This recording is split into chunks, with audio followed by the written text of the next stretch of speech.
Hi friends, दिव्यज्ञान channel में आपका हार्दिक स्वागत है और मैं हूं पंकज राय। आज मैं आप सभी के लिए हिंदी का प्रैक्टिस पेपर सेट नंबर 3 लेकर के आया हूं। यह बहुत ही महत्वपूर्ण क्वेश्चन पेपर सेट है, इसलिए आपसे रिक्वेस्ट है कि अगर आपने चैनल को सब्सक्राइब नहीं किया है तो सब्सक्राइब कर लीजिए। साथ ही साथ जो बेल का या घंटी का निशान है उस पर भी क्लिक कर लीजिए ताकि आपको नए अपडेट्स मिलते रहें। जब भी मैं वीडियो बनाऊँ तो आप तक वीडियो मिलती रहे। चलिए प्रैक्टिस पेपर सेट स्टार्ट करते हैं। पहला प्रश्न है, घ का उच्चारण स्थान कौन सा है? मित्रों, घ का उच्चारण स्थान मूर्धा, जो पहला लिखा है विकल्प मूर्धा, मूर्धा नहीं है। घ जो है क वर्ग का अक्षर है और क वर्ग में जितने भी अक्षर आते हैं क, ख, ग, घ और अंग, इन पांचों अक्षरों का उच्चारण कंठ से होता है, इसलिए विकल्प बी सही है। दूसरा प्रश्न देखते हैं, निम्न में से महाप्राण वर्ण है। महाप्राण जो होता है जिसमें ज़्यादा प्राणवायु प्रयोग की जाती है, वह किसी भी वर्ग का पहला अक्षर नहीं होता, तो इस हिसाब से विकल्प बी और डी गलत है। सी तो होने का सवाल ही नहीं है। विकल्प ए जो है वो सही है, थ महाप्राण वर्ण है। तीसरा प्रश्न देखते हैं, इनमें से कौन सा विराम चिन्ह ऐसा है जो हिंदी में अंग्रेजी भाषा से नहीं लिया गया है? देखिए, पहला है अल्प विराम, वह अंग्रेजी से लिया गया क्योंकि वो कॉमा कहा जाता है अंग्रेजी में। दूसरा अर्धविराम है जिसको हम सेमी कॉलन कहते हैं, अंग्रेजी भाषा का है। सी जो है प्रश्न सूचक चिन्ह या प्रश्नवाचक चिन्ह जिसको हम कहते हैं, इसे हम अंग्रेजी में कहते हैं क्वेश्चन मार्क, ये भी अंग्रेजी भाषा का है। डी जो है वो जो एक सीधी डंडी है उसे हम पूर्ण विराम कहते हैं, ये अंग्रेजी भाषा का नहीं है। तो यही एक निशान ऐसा है जो अंग्रेजी भाषा से नहीं लिया गया है। चौथा प्रश्न, संयोजक चिन्ह किस अन्य नाम से जानते हैं? संयोजक चिन्ह को किस अन्य नाम से जानते हैं? देखिए, संयोजक चिन्ह को हम सामासिक चिन्ह के नाम से भी जानते हैं। इस हिसाब से विकल्प जो है वो ए सही है। सामासिक चिन्ह के नाम से इसलिए जाना जाता है क्योंकि देखिए, जो द्वंद्व समास है, द्वंद्व समास के जो शब्द लिखे जाते हैं ज़्यादातर उनमें योजक चिन्ह या ये संयोजक चिन्ह प्रयोग किया जाता है। यह कैसा होता है चिन्ह? ये माइनस मार्क की तरह से होता है। जैसे हम लिखते हैं छोटे छोटे, बड़े बड़े या अमीर गरीब, तो विपरीतार्थक शब्द हो या सेम स्पेलिंग वाला शब्द हो, जब दो बार लिखा जाता है तो उनके बीच में इस तरह का निशान प्रयोग होता है। कई बार जोड़े के रूप में प्रयोग होने वाले शब्दों के बीच में भी यह निशान लगता है, तो विकल्प ए सही है। पांचवा प्रश्न देख लेते हैं, वकील किस भाषा का शब्द है? वकील ज़्यादातर हम प्रयोग करते हैं आम बोलचाल की भाषा में। वकील मित्रों अरबी भाषा का शब्द है, हम हिंदी में बड़े धड़ल्ले से प्रयोग करते हैं। छठवां है, वाक्य में प्रयुक्त शब्द को कहते हैं। मित्रों, वाक्य में प्रयुक्त शब्द को हम पद कहते हैं। जब शब्द स्वतंत्र रूप से लिखा जाता है तो वह शब्द है, या किसी शब्दकोश या डिक्शनरी का हिस्सा है तो भी वह शब्द है, लेकिन जब वही शब्द वाक्य में प्रयोग कर दिया जाएगा तो वह पद कहलाएगा। आगे आ जाइए 7वें प्रश्न पर, इनमें से विकारी शब्द कौन सा है? विकारी शब्द देखिए जिसमें विकार उत्पन्न किया जा सके, तो हाथी जो ए विकल्प है उसमें विकार उत्पन्न किया जा सकता है। हाथी को हथनी लिखा जा सकता है, इसलिए हाथी जो है वो विकारी शब्द है। यहाँ इधर और उधर ये तीनों जो हैं अविकारी शब्द हैं क्योंकि इनमें कोई परिवर्तन नहीं लाया जा सकता। निश्चयवाचक सर्वनाम कौन सा है?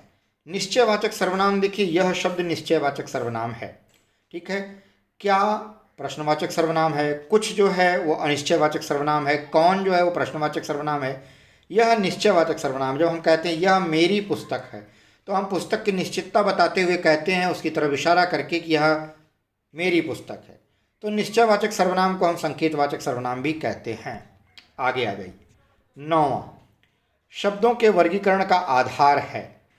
तो मित्रों, अर्थ के आधार पर भी शब्दों का वर्गीकरण होता है, रचना के आधार पर भी होता है, उद्गम के आधार पर, उद्गम मतलब उत्पत्ति के आधार पर भी होता है।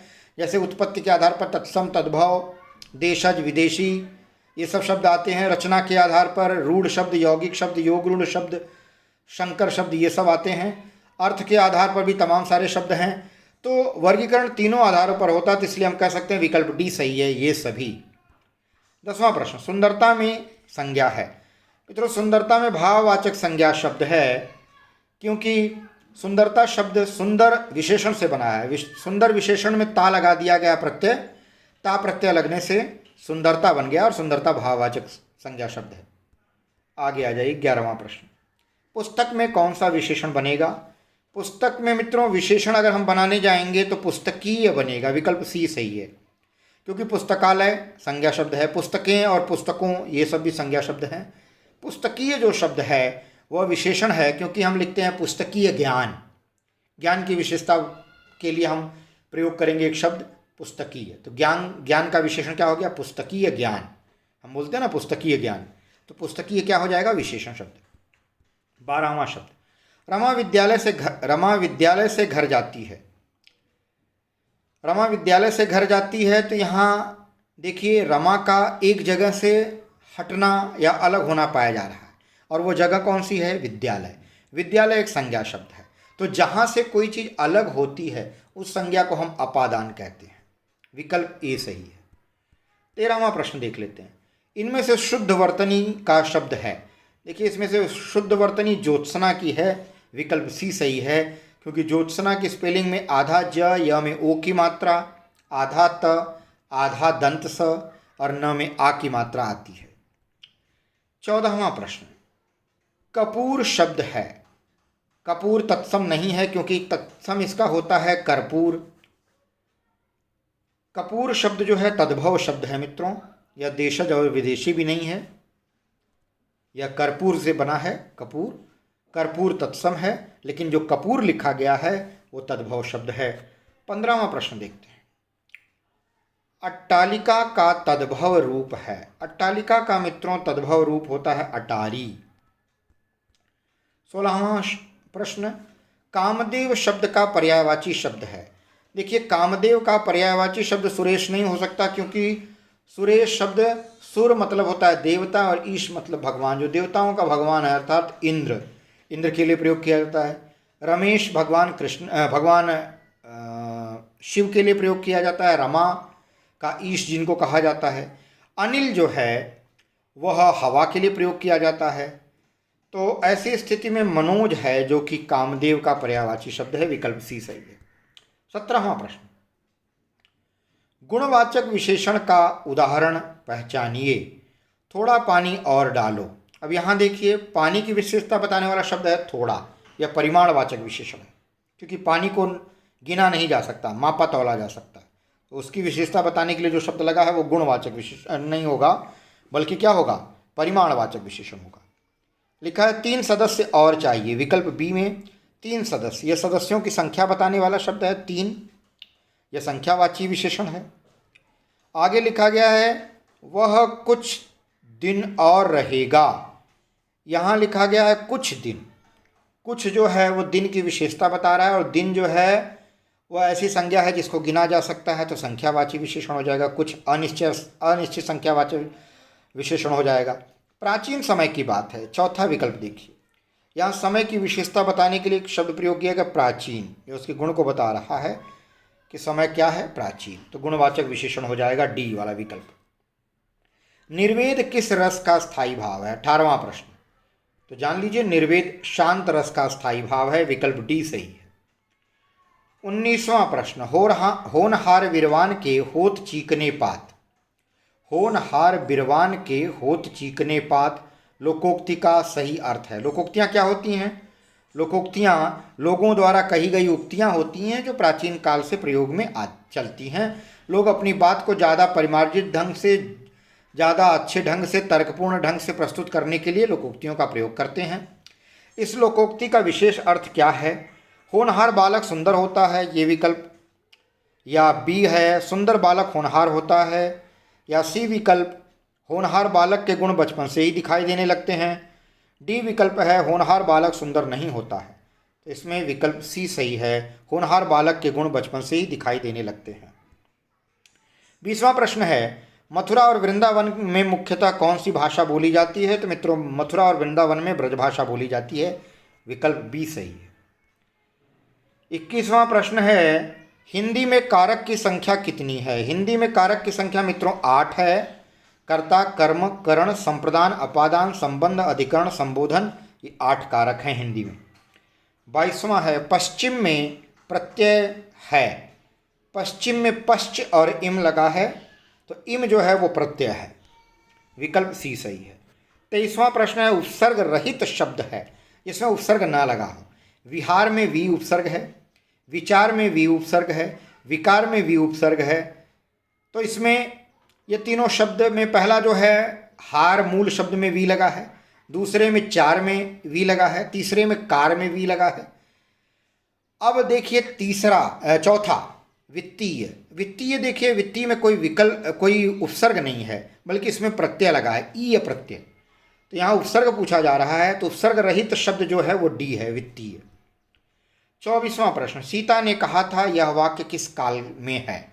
सीता ने कहा था यह सामान्य भूतकाल नहीं है। अपूर्ण भूतकाल में बात कंटिन्यू चलती रहती है, वह भी नहीं है। संदिग्ध भूतकाल में कोई शक या संदेह की बात होती है, वह भी नहीं है। यह पूर्ण भूतकाल का वाक्य है मित्रों, डी विकल्प सही है। 25वां प्रश्न है जो कठिनाई से मिलता है के लिए एक शब्द होगा। जो कठिनाई से मिलता है उसके लिए क्या एक शब्द होगा मित्रों? दुर्लभ। बी विकल्प सही है, क्योंकि दुर्गम जो है जहाँ जाना कठिन हो, अगम जहाँ जाया ना जा सके, सुलभ यानी जो आसानी से मिल जाता है। तो ऐसी स्थिति में विकल्प बी सही है। 26वां प्रश्न, यदि कोई पत्र सभी संबद्ध कार्यालयों को प्रेषित किया जाता है तो उसे कहते हैं वैयक्तिक पत्र, कार्यालय आदेश या अधिसूचना या परिपत्र।